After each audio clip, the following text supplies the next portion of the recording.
आपका खैर मकदम है 4 टीवी न्यूज़ कर्नाटका एक्सप्रेस में। मैं हूं शकील बागमारे। निजगौनंद स्वामी जी सहित 15 व्यक्तियों को जान से मारने की धमकी, बढ़ाई गई सुरक्षा। बताया जा रहा है कि बेलूर निष्काल मठ के निजगौनंद स्वामी जी के मठ को एक धमकी भरा पत्र आया है, जिसमें स्वामी जी सहित 15 व्यक्तियों के नाम लिखे गए हैं, जिन्हें इस महीने के 29 तारीख को जान से मारने की धमकी दी गई है। इसके चलते जेवर्गी में मौजूद निजगौनंद स्वामी जी ने गुलबर्गा एसपी को जानकारी दी है। अब स्वामी जी की सुरक्षा व्यवस्था में और तेजी लाई गई है।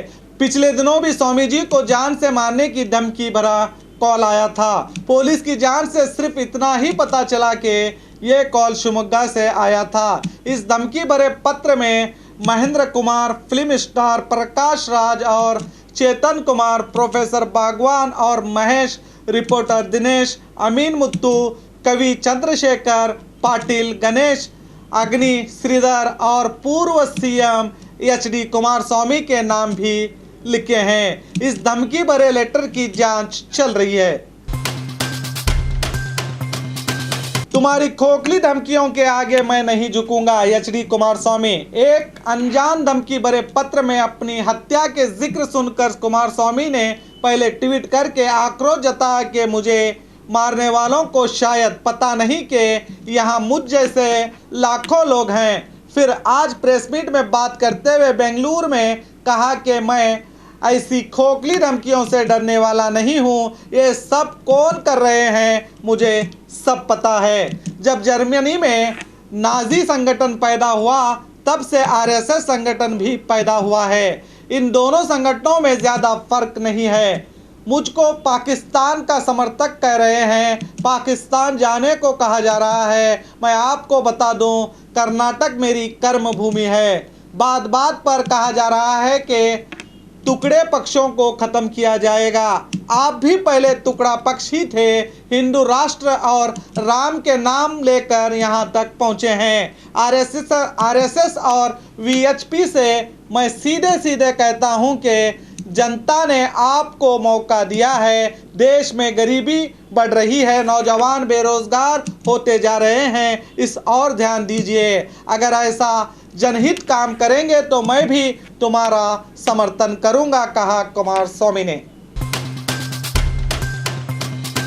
तिरंगे की तरह सजाई गई इमारतें। कल 26 जनवरी गणराज्य उत्सव के मौके पर बेंगलुरु के हेब्बार इलाके में स्थित एम्बेसी ग्रुप के 2 इमारतों को तिरंगे के रंगों से लाइटिंग करके सजाया गया है। इस काम को 25 इलेक्ट्रीशियन ने करीब 48 घंटों की मेहनत से किया। इसके लिए कुल 1800 एलईडी बल्ब्स का इस्तेमाल हुआ है। इसकी जानकारी दी एम्बेसी ग्रुप के सीईओ ने।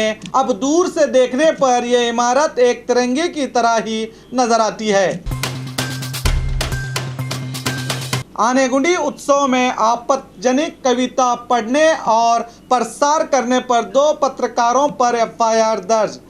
गंगावती में इस महीने के जनवरी 9 और 10 तारीख को सरकार की ओर से आनेगुंडी उत्सव मनाया गया। 2 दिन चले इस उत्सव में आखिरी दिन का कार्यक्रम कवि गोष्ठी में प्राइवेट चैनल के कप्पल डिस्ट्रिक्ट के रिपोर्टर सिराज ने एक कविता पढ़ी। आरोप है कि कविता में इन्होंने सीएए एनआरसी कानून का मजाक उड़ाकर पीएम मोदी का अपमान किया है। इस कविता को वायरल करने वाले kannadanet.com संस्था के एडिटर राज बख्शी इन दोनों पर आपत्ति जताते हुए शिव कुमार अरकेरी नामिक व्यक्ति ने पुलिस थाने में शिकायत की, जिसके कारण इन दोनों पर एफआईआर दर्ज हुई है।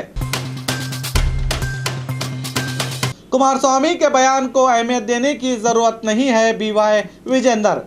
आज बेलगाम जिले के चिक्कोड़ी में मीडिया से बात करते हुए सीएम येडियुरप्पा के पुत्र और बीजेपी युवा मोर्चे के सेक्रेटरी बीवाय विजेंदर ने कहा कि जब से कुमारस्वामी अधिकार से उतरे हैं कुछ ना कुछ कहते ही रहते हैं। उपचुनाव की हार के बाद इसमें और भी इजाफा आ गया है। मंगलूर गोलीबार घटना और परसों बॉम्ब बरामद होने पर कमिश्नर को ही शक की नज़र से देखा, अब आज फिर कुछ कह रहे हैं। जनता को चाहिए कि इनके बयान को कोई अहमियत ना दे, कहा विजेंद्र ने।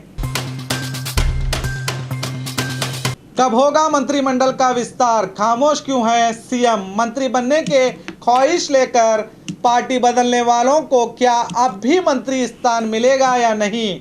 उपचुनाव होकर भी 1.5 महीना गुजर चुका है। किसी ना किसी बहाने से हर बार इसे टाला जा रहा है।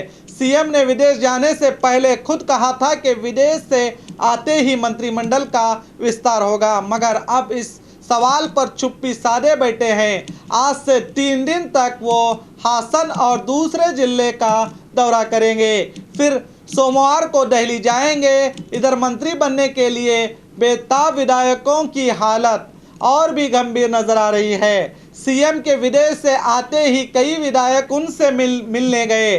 बताया जा रहा है कि 17 में से 6 विधायकों को मंत्री स्थान मिलेगा, बाकी सब बीजेपी के अहम विधायकों को मंत्री बनाया जाएगा। इस बात से परेशान हुए एक विधायक ने तो वीडियो रिलीज करके अपनी ख्वाहिश सीएम तक पहुंचाई। अब देखना है सीएम इन सबको कैसे संभालते हैं। गैर जिम्मेदाराना बयान दे रहे बीजेपी नायकों को जनता से माफी मांगनी चाहिए, मिथुन राय। आज मंगलूर के मल्लीकट्टी इलाके में स्थित कांग्रेस दफ्तर में मीडिया से बात करते हुए जिला युवा कांग्रेस घटक के अध्यक्ष मिथुन राय ने कहा कि जब से मंगलूर में बॉम्ब बरामद हुआ है, बीजेपी के प्रहलाद जोशी, ईश्वरप्पा, बसवराज बोम्मई वगैरह गैर जिम्मेदाराना बयान देकर जनता को आतंकित कर रहे हैं। इन्हें चाहिए कि ये जनता से माफ़ी मांगे। अगर आरोपी आदित्य रॉय के बदले कोई दूसरा होता तो आज क्या हालात होते? किसी भी धर्म का कोई भी हो, उसे सज़ा मिलनी ज़रूरी है, कहा मिथुन राय ने। और खबरों के लिए देखते रहिए 4 TV न्यूज़ कर्नाटका एक्सप्रेस।